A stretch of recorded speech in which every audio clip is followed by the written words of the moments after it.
بسم اللہ الرحمن الرحیم۔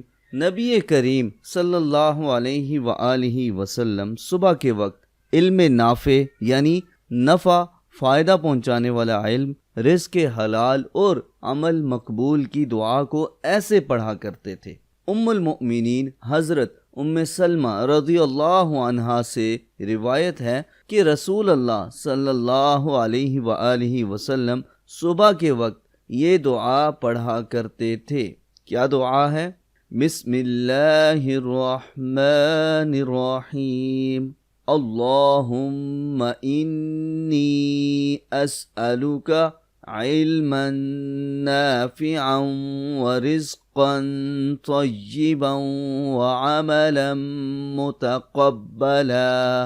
اے اللہ، بے شک میں تجھ سے نفع بخش علم، طیب یعنی پاک رزق اور قبولیت والے عمل کا سوال کرتا ہوں۔ کتنی پیاری دعا ہے۔